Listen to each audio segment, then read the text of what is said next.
Geography में आज हम लोग पृथ्वी की आंतरिक परत के बारे में पढ़ेंगे, ठीक है। और ये इमेज देखिए एक, कि इसको पृथ्वी मानकर तीन पार्ट में इसको हम लोग देखेंगे, फर्स्ट सेकंड एंड थर्ड। तो देखिए तीनों पार्टों को मैं किस तरह से जो क्रम चल रहा है बनाया है कि सियाल, सीमा, नीफे, ठीक है। तो सियाल इसको इसलिए कहा जाता है कि पहली परत है, इसको इसमें सिलिका और एल्यूमिनियम की अधिकता होती है। दूसरी है सीमा, इसको इसलिए बोलते हैं क्योंकि silica plus magnesium. Nife, nickel plus iron की अधिकता होती है, इसलिए इसको सियाल, सीमा, नीफे का नाम दिया गया, ठीक है।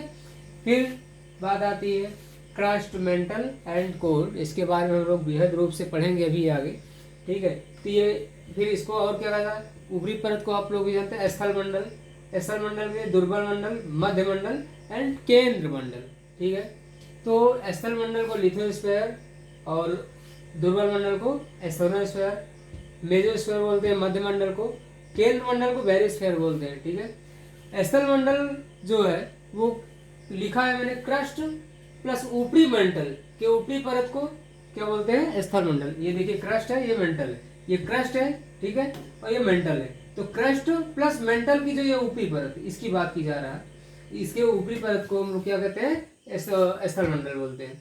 फिर बात आती है दुर्बल मंडल। ये मैंने इसलिए बनाया, इसमें तरल अवस्था में ऊपरी परत यानी कि मेंटल की जो ऊपरी परत की निचली परत को दुर्बल मंडल। इसका मतलब है कि ये जो मेंटल है, ये जो इसकी ऊपरी परत है, तो इसके नीचे इसकी निचली परत जो है, यही से इसकी निचली परत को हम लोग क्या बोलते हैं, दुर्बल मंडल बोलते हैं, ठीक है। फिर इसके बाद मेंटल है, ये मध्य मंडल, कोर जो केंद्र में होता है, ठीक है, ये केंद्र मंडल है, ठीक है। उसके बाद बात आती है कि स्थल मंडल है क्या। स्थल मंडल के बृहद खंड को, मतलब इसका एक बहुत बड़ा क्षेत्र होता है, उसी को हम लोग प्लेट कहते हैं। अब ये टेक्टोनिक मूवमेंट यानी कि वर्तनिकी संचलन में हम लोग इसको पढ़ेंगे आगे, ठीक है। अब ये एक इमेज था, कल इसके आगे हम लोग पढ़ेंगे, तो इसको वेरीफाई करेंगे और